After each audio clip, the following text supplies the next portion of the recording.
Jaya Radha Madhava Chandra Vihari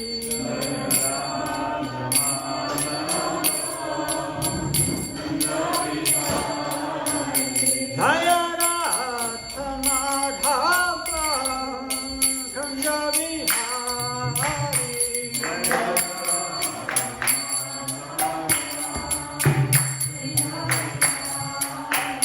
Jaya Gopinana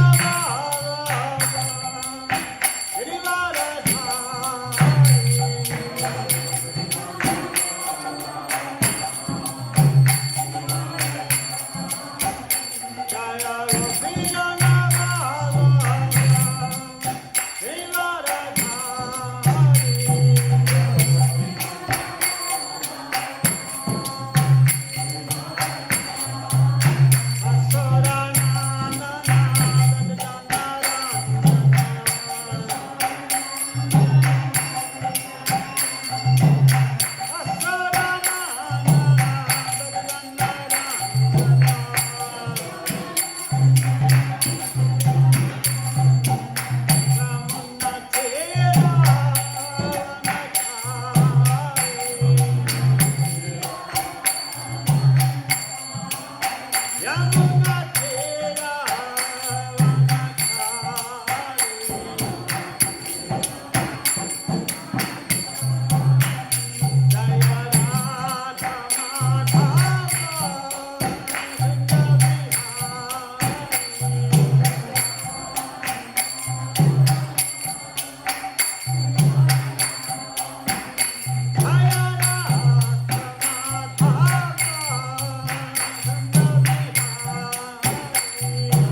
Maharaj ki jai, Gaur Pamanandi, all glories to the devotees, all glories to the devotees, all glories to the devotees, all glories to Shion Shi Gauranga.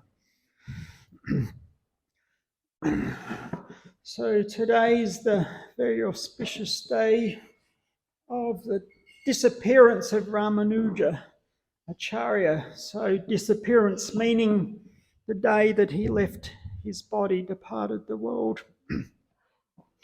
So we're just going to take the opportunity to speak a little bit about him. So if we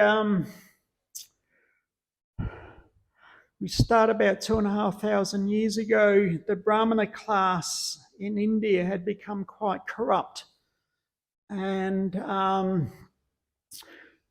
were utilising or exploiting the allowances in the Vedas to maintain wholesale, like animal slaughterhouses, meat eating, etc. Even though there is some allowance for it, it's under very specific guidelines.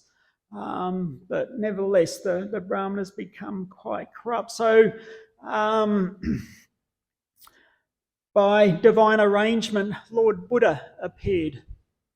And Buddha, he said that he rejected the Vedas because the Brahmanas were using the Vedas to maintain their illicit activities. So therefore there was no Vedas.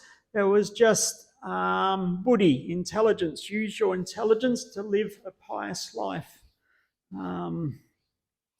And so that overrode the influence of the Brahmanas, but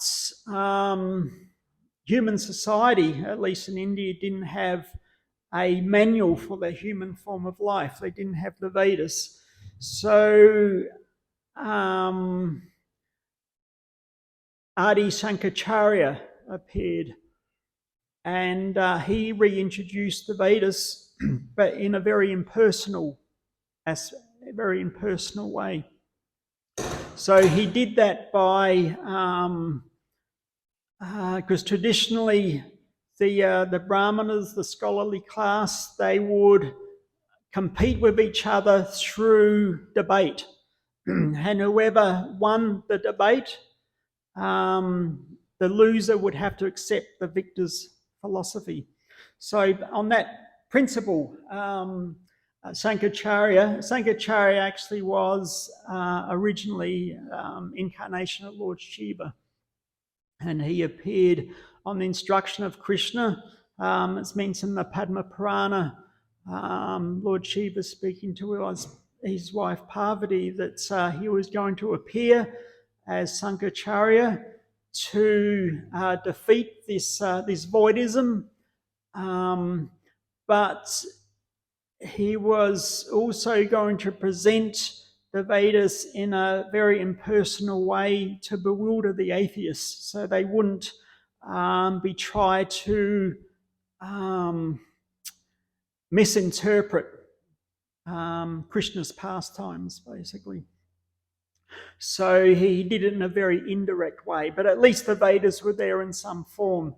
So he would enter into a village and challenge the village Brahmanas, and because he was a powered personality, he would defeat them, and in that way he was introducing more of the Vedic understanding rather than the voidistic presentation that Buddha was giving.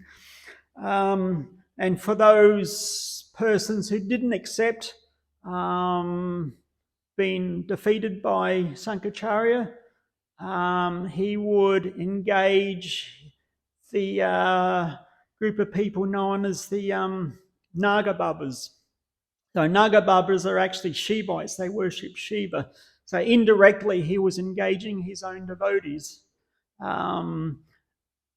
to help him. And the Nagababas, they're either wear no cloth or just a simple loin cloth, very, very austere, carrying tridents, and they can be quite nasty persons sometimes.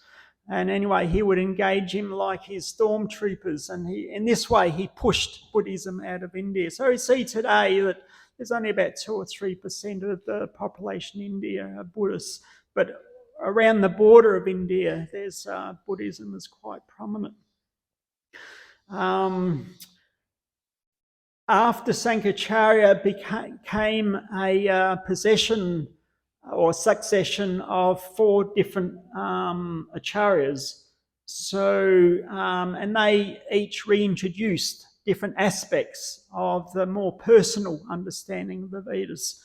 So the first to come was Ramanuja, who's, of course, his disappearance today. So he appeared in 1017, and he presented, he's in what's called the Sri Sampradaya. So Sri referring to Lakshmi. It was coming from Lakshmi Devi herself. And he presented the philosophy of Vasista Advaita, meaning qualified oneness, which we'll explain a little bit more. Of course, following him was Nimbarkacharya, then Madhvacharya, then Vishnu Swami, and ultimately they were all preparing for the advent of Lord Chaitanya, who finally appeared in 1486 and gave the final conclusion of the Vedic Siddhanta, that Achinta Bheda Bheda Tattva, that we are one and different simultaneously, inconceivably, with the Jiva and Krishna. We're one with quality, but different in quantity.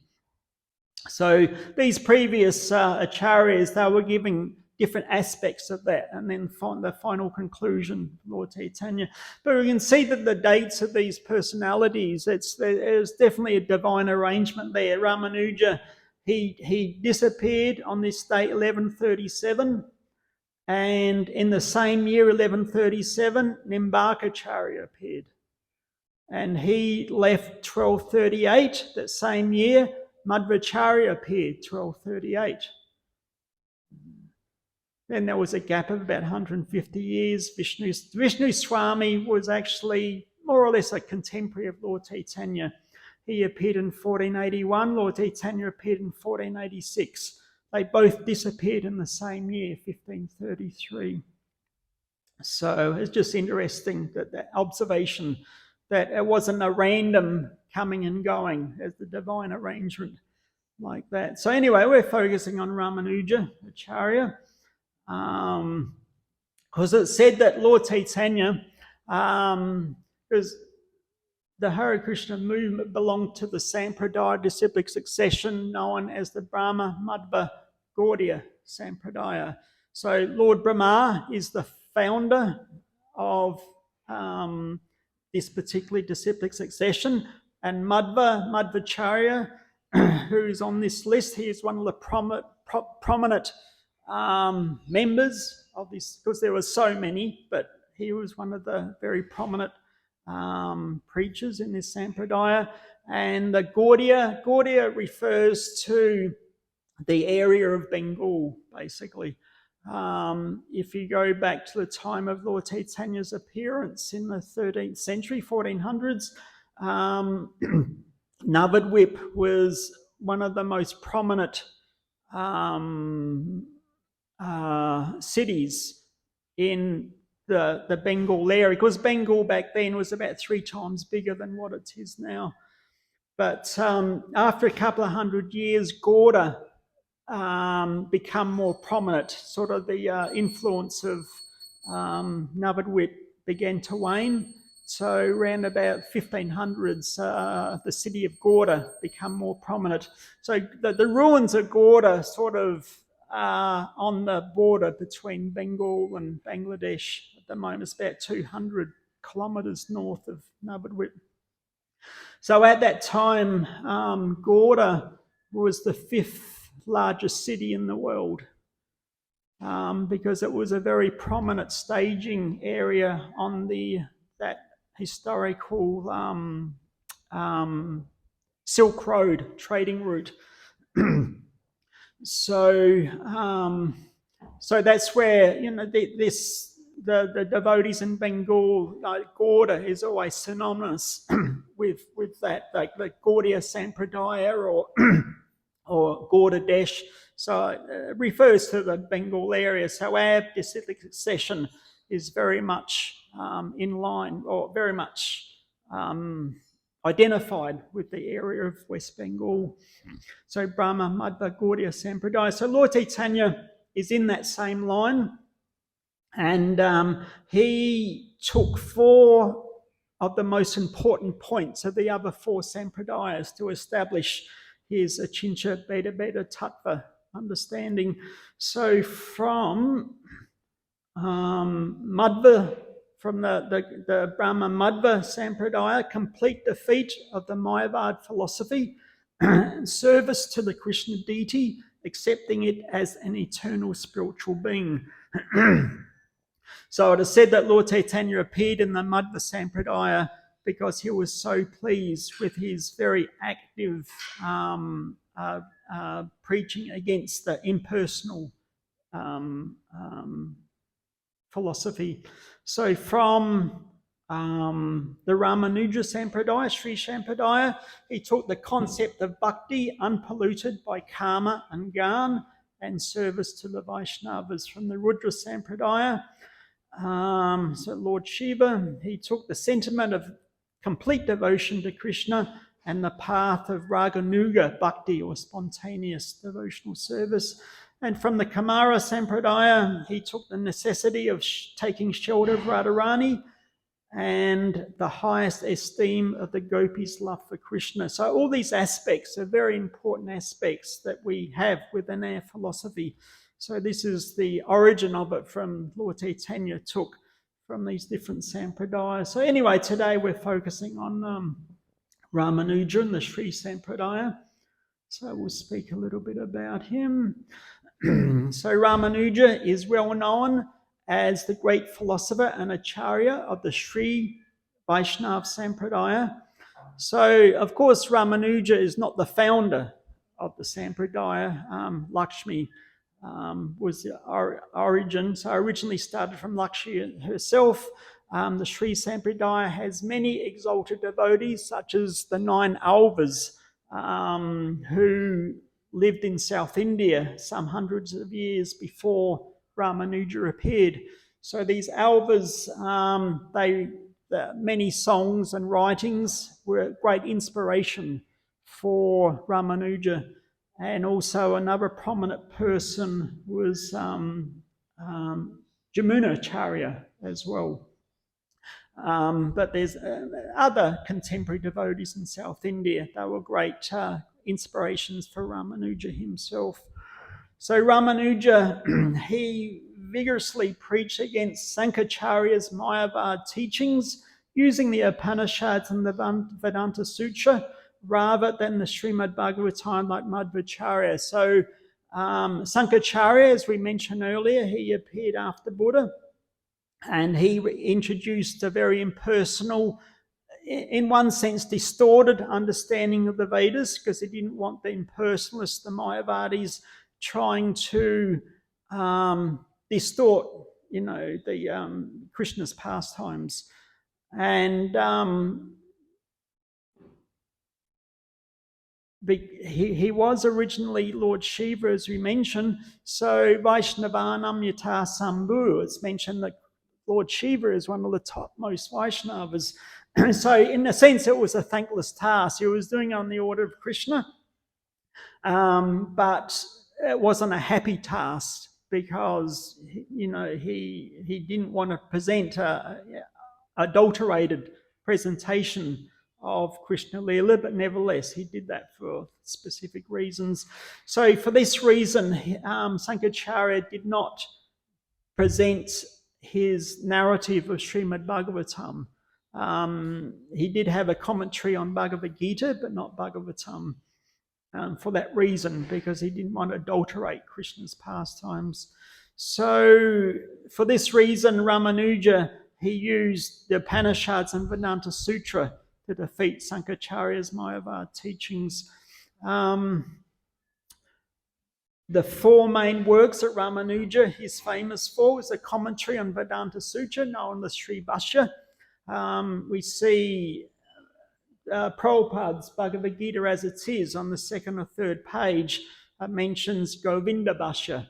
So Sri Govinda wrote that commentary to establish our Sampradaya, Gaudiya Vaishnava Sampradaya, as being a bona fide Sampradaya. So for the Ramanuja Sri Sampradaya, the Sri Bhashya is considered prominent. And he also wrote the Vedanta Samgraha, the Vedanta Sara, and there's a couple other works as well. So his father was Asuri Keshava Acharya. His mother was Kantimati. And at 16, his marriage was arranged to a very beautiful young girl, Rasakambal. And they lived in Kanchi, or Kanchipurna, in South India. So Ramanuja, as he was growing up, his first teacher, the first Gurukul that he entered, the main teacher was Yadava Prakash. Unfortunately, somehow or other, Yadava Prakash was a very staunch Mayavadi, very staunch preacher of impersonal understanding, which is sort of hard to understand that Ramanuja, being a great Vaishnava, that was his first school, but nevertheless, that was the arrangement. So it was quite painful for Ramanuja to be hearing Yadava Prakash's presentation of, Bhagavatam, Krishna's pastimes.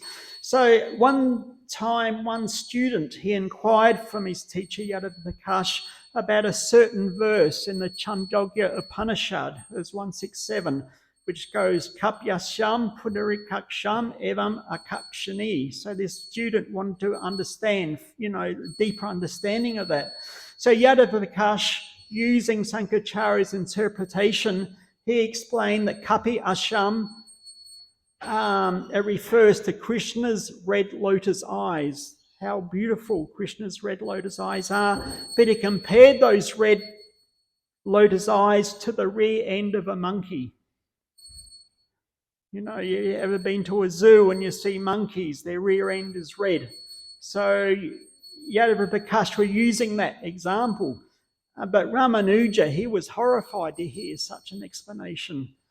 And so in a very, very, humble manner, he explained this verse to his teacher, Yadava Prakash, according to the Vaishnava Siddhanta, very sweetly, very humbly, but very authoritatively. And but Yadava Prakash became very, very angry that who is this young student upstart telling me, like that, and embarrassing him in front of all his students. So this was become a bit of a norm, that Yadava Prakash was explaining very distorted understanding, but Ramanuja in a very humble way was reinterpreting according to the Vaishnava Siddhanta. So after many challenges like this, Yadava Prakash developed extreme dislike and envy for Ramanuja, and even considered having him killed as a result. His intense, hate and envy for Ramanuja.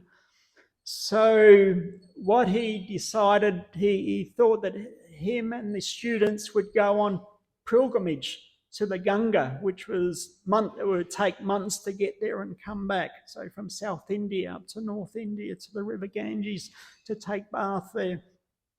So he thought he spoke to the students who will do that, and on the way we will kill Ramanuja and then take bath in the Ganga to purify ourselves of our sins for killing a Brahmana. This was his distorted idea. And the students thought, yes, we can do like that. But while he was discussing, Yadava Prakash was discussing with his students, Ramanuja's cousin Govinda was hearing everything. And Govinda mentioned to Ramanuja that this is the plan. Everyone's going to go on pilgrimage, but they're going to kill you in the forest. And so Ramanuja, he was shocked to hear this, that he has such a dislike for me, he's going to kill me. But he thought, better to keep this to myself. We won't let Yadav know what his plans are. Otherwise, it could be even worse for us. So, feigning ignorance, Govinda and Ramanuja and the other students, Yadav, they went on pilgrimage. But the first night, Ramanuja, at night time, he woke up and ran off into the forest, knowing that at any time, Yadav and the students could kill him. So the next morning, they noticed that Ramanuja was gone, and after a couple of days, he still hadn't turned up, and they were thinking, oh, maybe wild animals killed him. Anyway, that's good. We don't have to kill him. And, they were speaking to Govinda, his cousins. Oh, I'm very sorry, somehow or other, something happened. And, of course, Govinda really understood the proper situation. So anyway, everybody kept on their pilgrimage, but Ramanuja, at that time, I don't think it was the first night, it was after some nights. Anyway, he was lost in the forest. He really didn't know where he was and how to get back to his home, Kanchipuram. So, so the next morning after running away, he thought, well, he had a bit of an idea which direction to go in. What can he do? He's lost in a dangerous forest. He'll just head in one direction and hopefully somehow or other he'll survive. So while he was walking, he met a couple who were fowl hunters, like a fowler couple. They were in the forest hunting fowls, and they asked this young boy, Ramanuja, what he was doing there. And he said, well, I'm trying to find my way back to Kanchipuram, but I've got lost and I really don't know where to go. And the couple said, oh, okay, we're going to Kanchipuram. You come with us. We know where to go. So the next morning, the fowler's wife asked Ramanuja, there's a well down the bottom of the hill. You take this bowl and go down to the well and get some water. And so Ramanuja did that and came back, and the lady, she drank the water and said, oh, I'm so thirsty, please get another bowl. So he went down there. He went down 3 times and brought it back and said, oh, I'm still so thirsty, please get a 4th bowl. So he went down there and come back, and they were gone. He didn't know what to do. And soon after that, another person was wandering in the forest, and he actually recognized, hey, you're Ramanuja, what are you doing here? And he said, well, I was on pilgrimage, but I got lost and I don't know where I am. You don't know where you are? Kanchipuram's just over that hill. So at that time, Ramanuja had some ecstatic realizations. Actually, that fowler couple was actually Lakshmi Narayan. And Lakshmi, she was engaging Ramanuja in her service, and but mystically, somehow or other, overnight, they had transported him to just near Kanchipuram. And so in that way, he was able to get back to Kanchipuram without a problem. So he stayed there for some months, and then Yadav and the other students came back, and they made out that they were very happy that actually Ramanuja was still alive, but inside Yadav was so disappointed that anyway, somehow or other, Ramanuja went back to the school and took up his study with Yadav. At one point, the king of Kanchipuram, his daughter became possessed by a Brahma Rakshasa ghost. So, of course, we know what a ghost is, but a Brahma Rakshasa ghost is when a Brahmana has become very fallen, engaged in sinful activities. If they leave their body and become a ghost, it's known as a Brahma Rakshasa ghost. So they're be very powerful, but they're also very, what's the word? Very, they like to put other people into difficulty.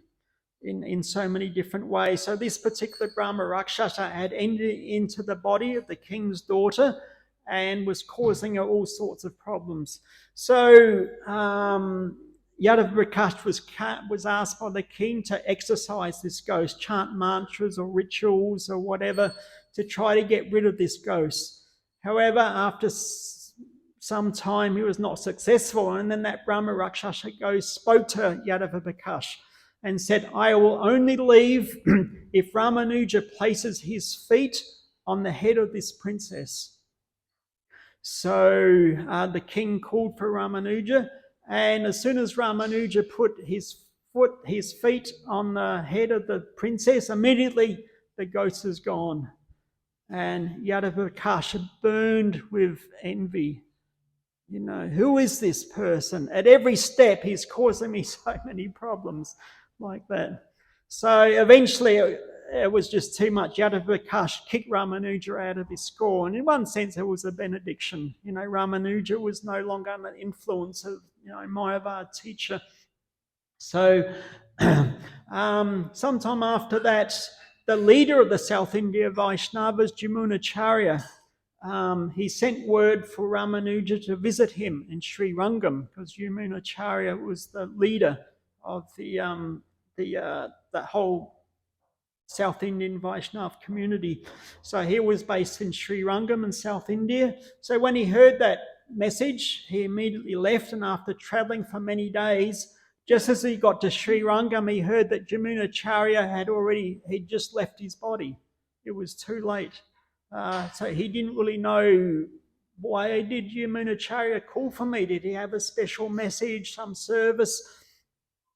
But Jamunacharya's body was lying in the river, and his disciples were bathing him, ready for the cremation. And he noticed that Jamunacharya's, his 3 fingers were like that. I mean, the dead body, but 3 fingers like. And he asked, is Jamunacharya's hand usually like that? And they said, no, we don't know why it's like. And then Ramanuja, he seemed to enter in a bit of a trance-like state, and he announced loudly that, fixed in devotion to Vishnu, I shall free the people from illusion by spreading the glories of the Lord. And immediately one of the fingers popped up. And then he said, to establish that there is no truth beyond Lord Vishnu, I shall write the Sri Bhashya commentary on the Vedanta Sutra. The 2nd finger popped up. And then, in order to show respect to the sage Parashara, who was so wonderfully described, the glories of the Lord in the Vishnu Purana, I shall name one learned Vaishnava after him, and all fingers popped up. So these are actually 3 unfulfilled desires of Jamunacharya. And because of this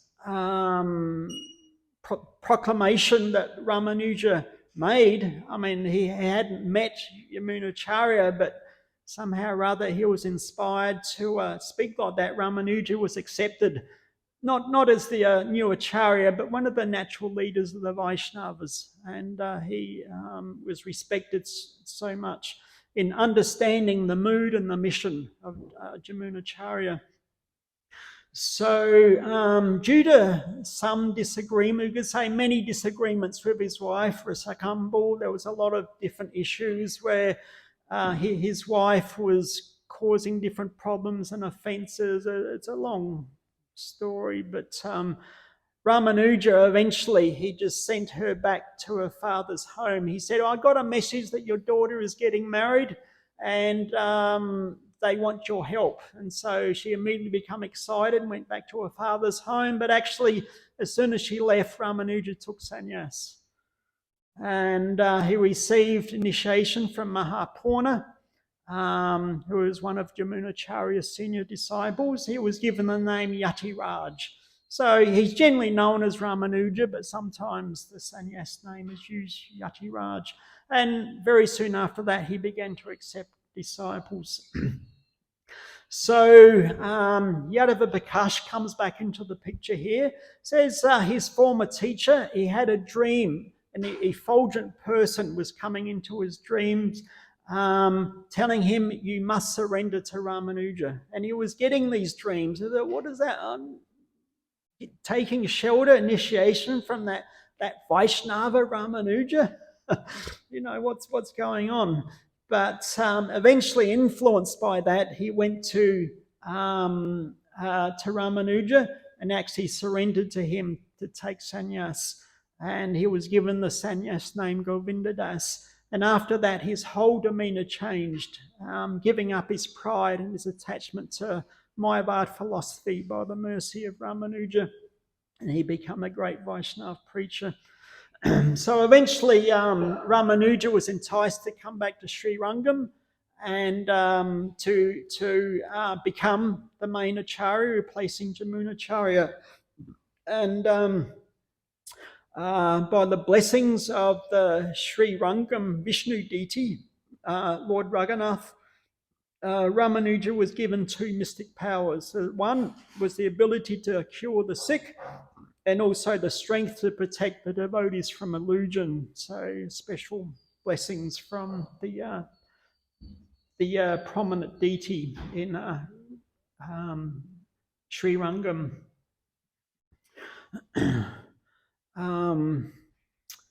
So at one time, his guru Mahapurna, he asked him to go to a nearby town to see another saint, a saint of the name Gostipurna, and ask him for a special mantra.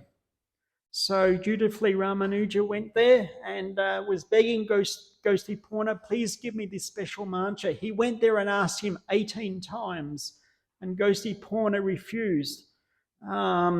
He said he didn't want to reveal the mantra because that mantra can only be, he said this mantra can only be heard or given to a person who's completely free from material desires and can never be given to anybody else. So this was Gostipurna's issue, that, okay, Ramanuja might be qualified, but what if he gives it to somebody else?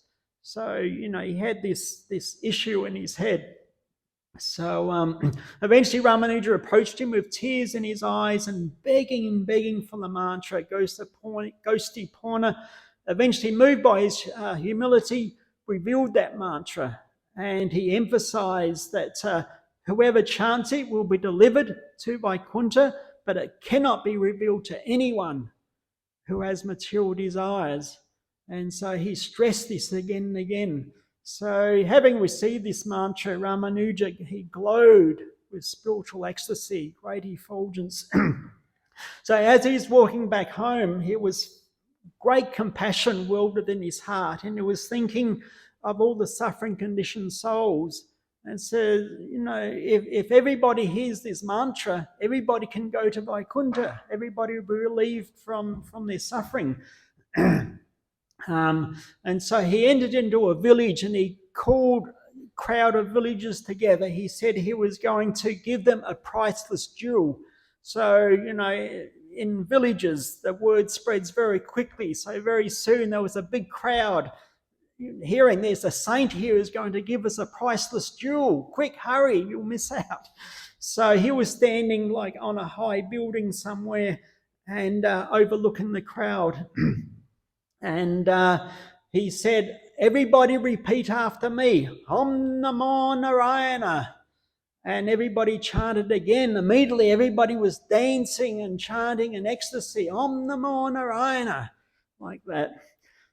But when Gostipurna heard this, he was not happy. He was very, very angry and chastised Ramanuja. But Ramanuja, very humbly, he said, if I have to go to hell, I don't mind. At least all these people will be liberated. So that was his response. Now, this Gostipurna, he relented, amazed at the compassion and humility of Ramanuja, like that. He doesn't mind if he goes to hell. He just wants to relieve the suffering of the conditioned souls. So, of course, many different stories. Many books have been written about him. But altogether, he, apart from many, many thousands of householder disciples, Ramanuja initiated 700 sannyasis, 12,000 brahmacharis, and 300 ladies who had taken like vows of renunciation. So, of course, this day is a disappearance day.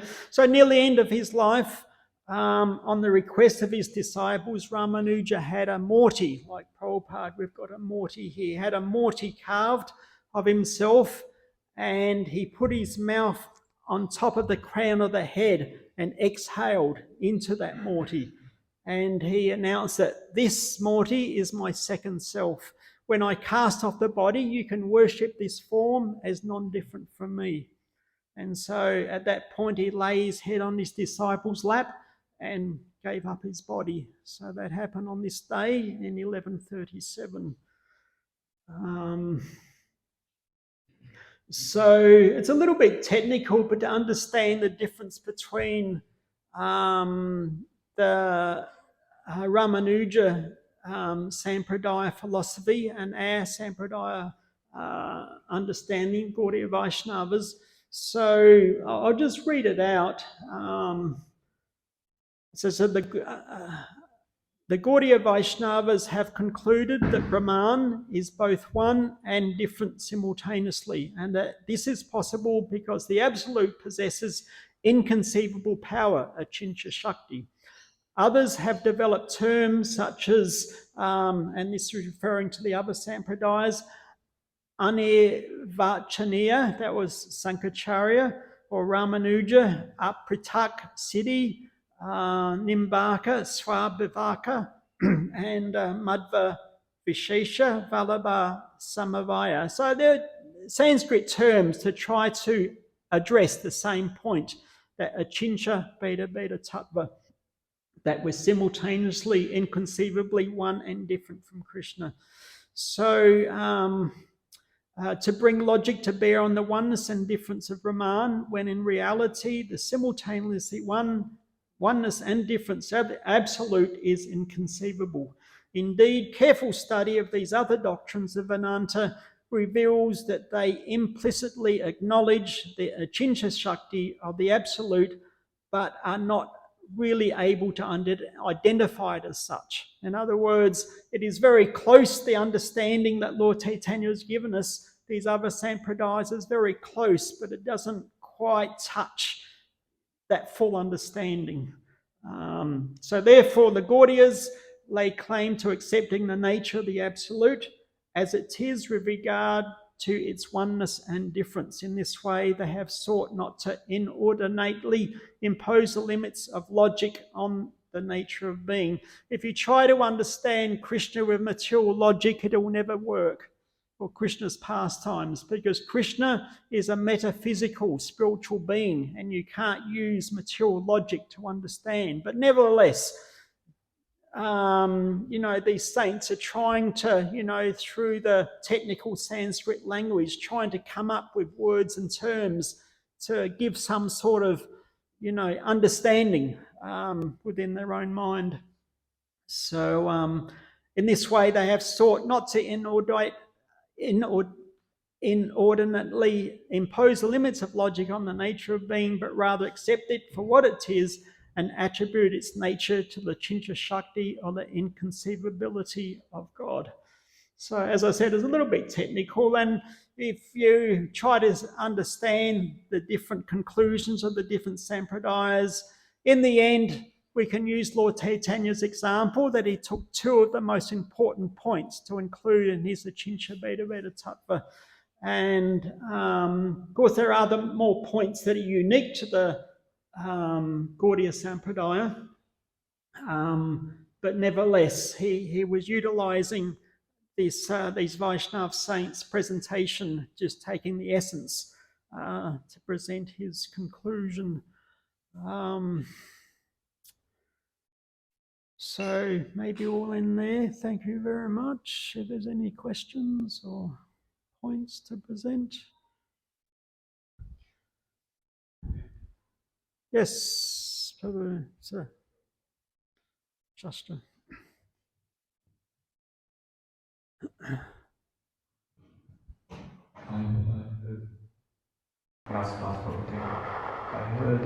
lecture by Janani Prabhu. He mentioned that Ramanujacarya was an incarnation of Lakshman. Lakshman. Okay. And Madhvacharya Vayudev. Yeah. So it's very interesting. And the other thing, just an additional story, also mentioned in many of the commentaries of Acharyas, especially the followers of Ramanuja, very transcendental story. When you go to Sri Rangam, you may have seen it, there's a large fish tank there. And that kept very carefully since centuries. There's a famous story behind it, which is recorded. When Ramanuja had his morning walk with his sannyas disciples, he had many sannyas disciples, and they're very staunch, scholarly pandits of Sri Vaishnava tradition. And they all trained, very disciplined, very austere sannyasis. And Ramanuja circumambulating Sri Rangam, the temple, and the fish tank. And the fish tank was full of goldfish jumping in and out. And he had a bit of Mahaprasadam from Ranganath, Moses and Mahaprasadam, and he feeding the goldfish. And suddenly, in front of everyone, the little goldfishes turned into four-arm form, Vishnu forms, the original Vaikuntha forms. And the Vimanas arrived. In front of everyone, they levitated back to Vaikuntha Dham. And the sannyas disciples were astonished. Guru Maharaj, how is that possible? From your lotus hands, they returned back home, Vaikuntha. And Ramanuja replied, just see, they did not make any offenses. Here you are, you're practicing tapasya, but your devotion is not 100% perfected. So they, of course, they're humbled with this, because they thought, oh, we're performing so much tapasya, we're pleasing our spiritual master, but how come these little fishes just suddenly go back home? Here we are. So this is a very famous story there, and the story is actually written there when you go to Rangam, and it's preserved very carefully. So Ramanuja is Srila Prabhupada and Bhaktisiddhanta Saraswati Prabhupada constantly, often in his lectures or even commentaries, they refer to Ramanuja's statements, especially when it comes to Mayavada defeat. Bhaktisiddhanta even personally visited some of the acharyas in Tirupati, Tirumala. Yeah. And then Chaitanya Mahaprabhu personally visited these places, Sri Rangam, Tirumala, very famous places. Thank you, Prabhu. Yeah, thank you. No, there are so many different stories, it's hard to include everything, but thank you for that. Okay, thank you very much. Oh, yes, Prabhu. Talking about like you can only go back to Krishna, Golika Vrindavan, if you make no offenses. But I'm just wondering, in sometime I think Prabhupada said like you don't have to be even 100% Krishna consciousness, 90% or 80% or even 70% is enough. But I'm just wondering, how can we take that? Is he just saying that to, give us some hope, or do we really have to actually be 100%? Well, that's Srila Prabhupada's comment, so I'm not going to comment on his. But I guess you can say that we endeavour like it depends on us and pray that, Krishna will see our endeavour and reciprocate. So, the instruction in Nectar Devotion is that we should Ishopanishad, that we should always be expecting the mercy of Krishna, always expecting it, and confident that the mercy of Krishna will come. So ultimately it's up to him, but we just do our best. But whatever happens, Krishna is reciprocating, is in his heart. He understands how our activities, our desires, and our sincerity. So he's definitely going to reciprocate. Exactly how? Well, we don't know. But if Prabhupada gives a instruction like that, even 70%, then Krishna reciprocates through the Acharya's instructions, you know. So let's hope it's... anyway, we shouldn't be... We can't take unfair advantage of that. We try to get 100%, but if we're falling short, Krishna says in Bhagavad Gita, he carries what we lack, supports what we have, carries what we lack. So, okay, thank you. Ramanujacarya Disappearance Day, Kit.